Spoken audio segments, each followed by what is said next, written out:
All right, you cocksuckers, buckle up, because today we're diving into the life of a real, grade A certified badass. This dude basically told the entire British Army to shove it, and then proceeded to rewrite the goddamn rules of warfare. We're talking about David Stirling, right? The Phantom Major. This guy was a real thorn in Rommel's side. You got it. But before we get into all the crazy shit he pulled off, let's set the scene. We're in North Africa. World War II is raging, and the desert is a fucking inferno. Traditional tactics are failing miserably. Armies are bogged down in this endless back and forth bullshit. And then along comes Stirling with this insane idea. The North African campaign was a total clusterfuck. The vast distances, the scorching heat, the lack of cover. It was a nightmare for conventional warfare. Armies were too slow, too cumbersome to be effective. Stirling saw that, and he realized that a new approach was needed. He didn't just see it. He fucking lived it. Dude was out there with the Scots Guards, getting a first-hand taste of just how fucked up the situation was. And let's not forget, this motherfucker snuck into headquarters on crutches with a busted leg just to pitch his idea. Talk about commitment to the cause. That's right. Stirling was a restless soul. Even with a gammy leg, he couldn't stand the thought of sitting on the sidelines. While the war was being fought in such a stagnant way, he knew there had to be a better way. A faster, more aggressive way to hit the enemy where it hurt. So what exactly was this brilliant, harebrained scheme that he cooked up? Let's cut the crap and get to the good stuff. Stirling's idea was radical, almost heretical for the time. He envisioned small, highly mobile units operating deep behind enemy lines, striking with surgical precision against key targets like airfields, supply depots, and communication hubs. Think of it like a pack of wolves.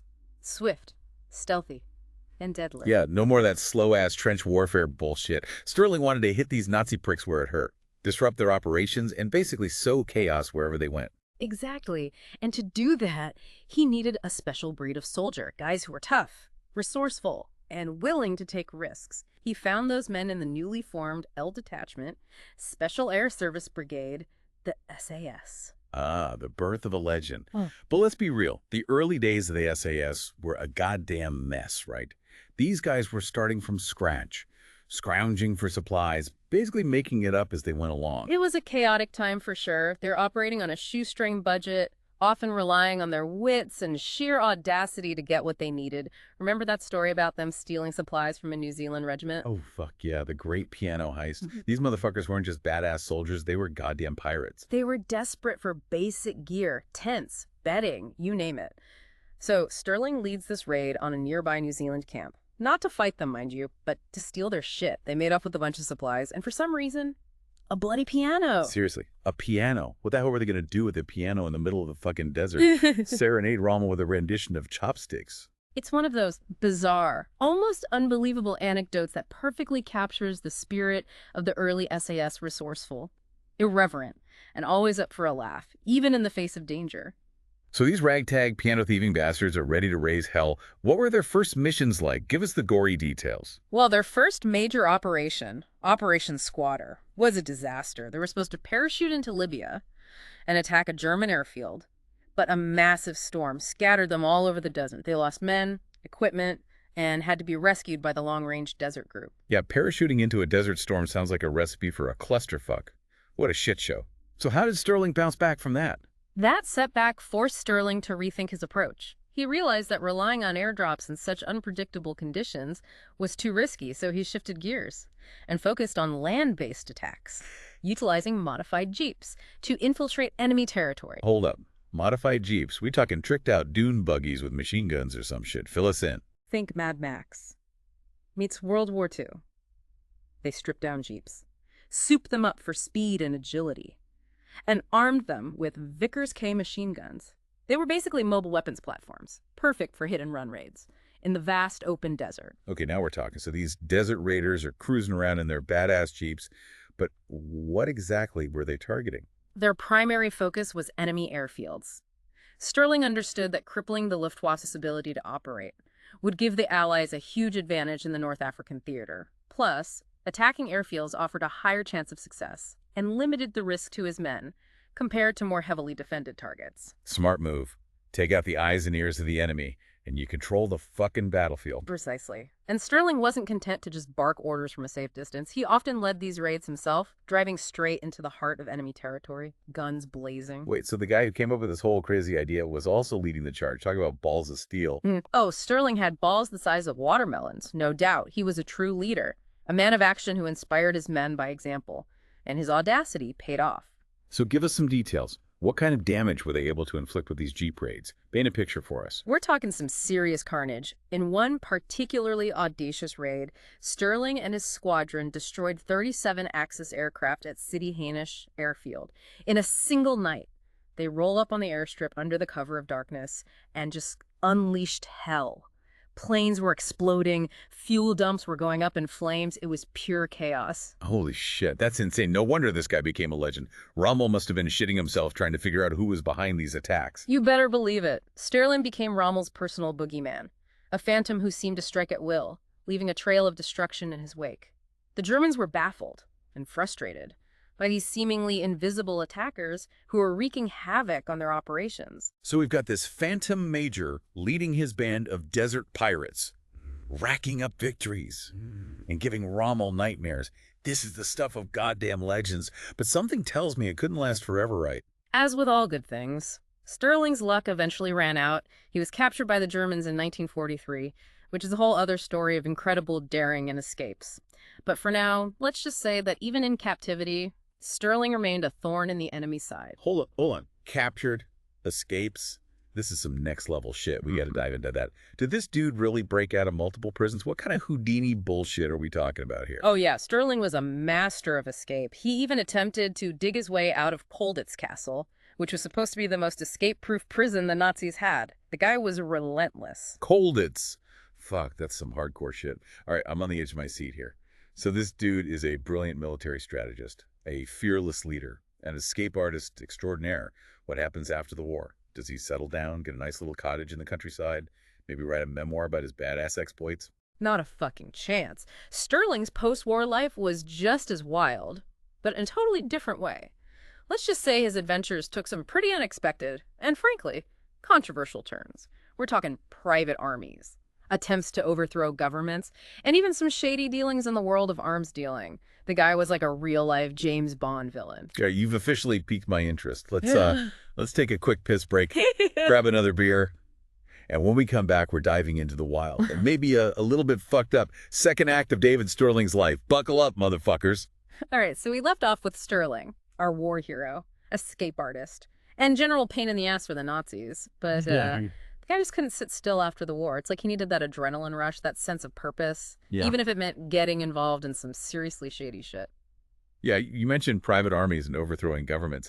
That's not exactly your typical retirement plan. What the hell is this guy thinking? While Stirling was always a bit of a maverick, a guy who saw the world differently, and wasn't afraid to challenge the status quo. But after the war, that independent streak took a turn, down a much darker path.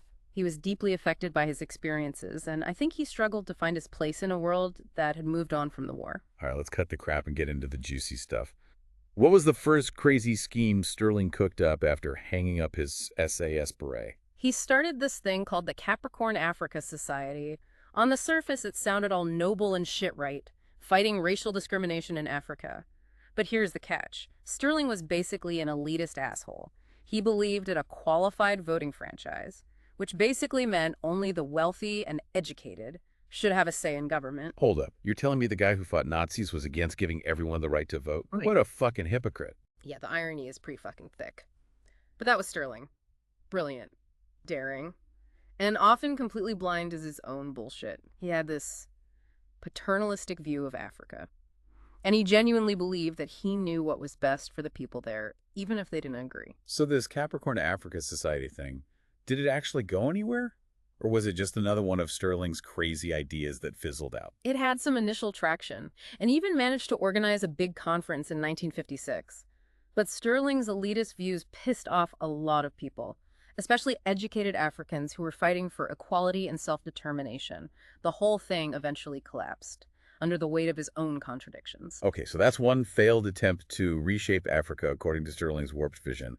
What's next on the list of batshit crazy post-war escapades? This is where things get really murky. Stirling dives headfirst into the world of private military companies and arms dealing. Basically, he becomes a mercenary for hire, selling his military expertise and connections to the highest bidder. Dude basically went full-on war profiteer. Talk about a fall from grace. Who was he working for? What kind of deals was he making? There's a lot we still don't know about this period of his life, but it's clear that Stirling was involved in some shady operations. He was linked to a failed attempt to overthrow Muammar Gaddafi in Libya in the early 70s, for example. Wait, Gaddafi, the crazy dictator with the Amazonian bodyguards? This just keeps getting weirder. Yeah, Stirling was mixed up with all sorts of unsavory characters during this time. He was basically selling his skills to anyone who could afford him, regardless of their politics or motives. And let's be real, we're not talking about humanitarian missions here. This was about money, power, and probably a healthy dose of ego. So he's running around the world, playing soldier of fortune, getting involved in coups and God knows what else. Did he ever come back to Britain? Or was he content to just be a global mercenary for the rest of his days? Oh, he came back to Britain. All right. And trust me, his return was anything but low-key. Stirling decided that the British government had gone soft, especially when it came to dealing with unions. He saw this as a sign of weakness and decline. Hold on. Unions? What the hell did unions have to do with anything? Stirling saw unions as a threat to British power and stability. He thought they were too powerful, too demanding, and basically holding the country hostage with their strikes and demands. Remember, this was a time of considerable social and economic upheaval in Britain, and Stirling was very much a product of his class and his upbringing. So what does he do? Write a strongly worded letter to the Times. Organize a protest. Nah, this is David Stirling we're talking about. He decides to take matters into his own hands in the most batshit crazy way imaginable. Don't tell me. He tried to start another private army? Bingo. Stirling created this organization called Great Britain 75 and started recruiting right-wing nutjobs, disgruntled military types, and anyone else who shared his paranoid delusions about unions destroying the country. His plan was basically to stage a coup and install a more patriotic government that would put the unions in their place. You can't make this shit up. The guy who fought Nazis and was hailed as a war hero was now plotting to overthrow his own government because they were too nice to unions. What an absolute asshat. It's mind-blowing, right? Okay. But it speaks to Stirling's deeply ingrained beliefs and his tendency towards extreme solutions. He was a man of action, not diplomacy. So did he actually try to pull off this coup? Did this Great Britain 75 thing ever get off the ground? Thankfully, no. His plans were leaked to the press before he could put them into action. Imagine the scandal if that had actually happened. Yeah, that would have been a shit show of epic proportions. So what happened to Stirling after this whole coup fiasco blew up in his face? Was he arrested? Disgraced? Surprisingly, no. He managed to avoid any serious consequences for his actions. Publicly, he downplayed the whole Great Britain 75 thing, claiming it was just a contingency plan in case of a national emergency. But behind the scenes, he remained a controversial and polarizing figure, admired by some for his military brilliance, but reviled by others for his extremist views and actions. What a fucking roller coaster. Yeah. So we got this war hero turned elitist asshole, turned mercenary, turned wannabe coup leader. How do we even begin to make sense of this guy? That's the million-dollar question, isn't it? David Stirling was a man of contradictions, capable of great bravery and terrible folly. He was a product of his time. But he also helped shape it in ways that we are still grappling with today. Damn, that's some deep shit. I need another beer to process all of this. Let's take a quick break and then come back to try and untangle the twisted legacy of this complicated and controversial figure. All right, so we've spent the last hour diving deep into the mind of David Stirling. War hero, escape artist, elitist prick, mercenary, wannabe coup leader. The dude wore a lot of fucking hats. Where do we even begin to make sense of this guy? He's one of those figures who just defies easy categorization. Stirling was a walking contradiction, a blend of brilliance and recklessness, courage and arrogance. He could inspire men to acts of incredible bravery, but he could also alienate them with his elitist bullshit. Yeah.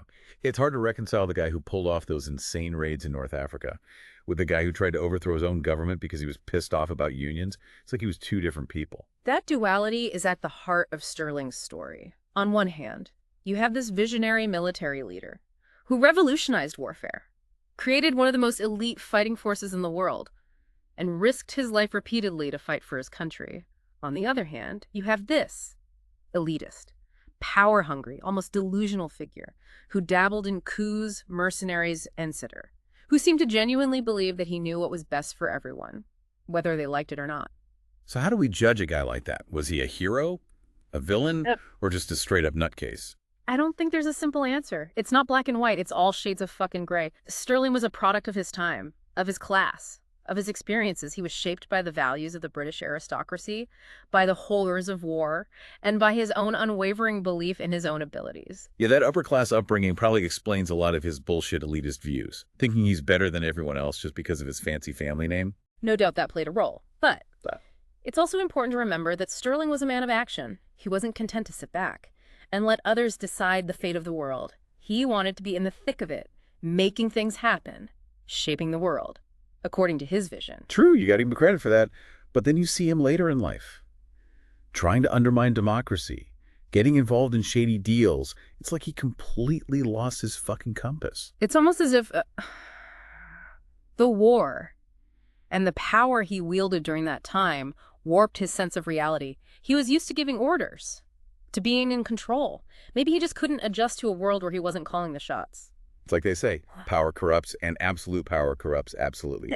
And this dude definitely had a taste of power during the war. Exactly. Stirling's life is a reminder that even the most brilliant and daring individuals can fall prey to their own worst impulses. He was a man of great potential, but he ultimately let his flaws overshadow his achievements.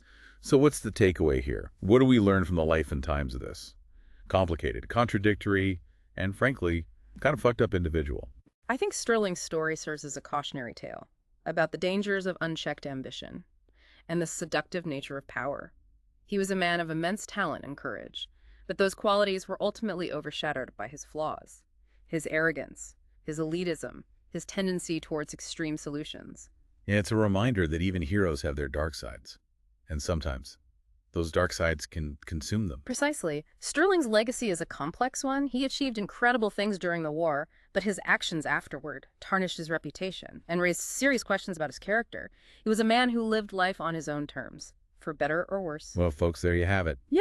The incredible, inspiring, and ultimately tragic story of David Stirling.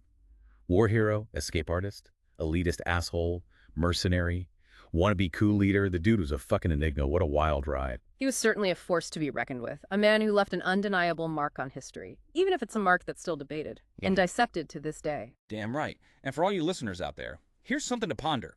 Imagine having the balls to tell your superiors their way of war is bullshit, then go out and prove them wrong. Not once, but over and over again. It takes a special kind of crazy to pull that off, whether you admire him or think he was a complete asshat. You gotta admit, David Stirling was one hell of a character. And on that note, we're out here. Go have another beer and contemplate the complexities of human nature. Cheers!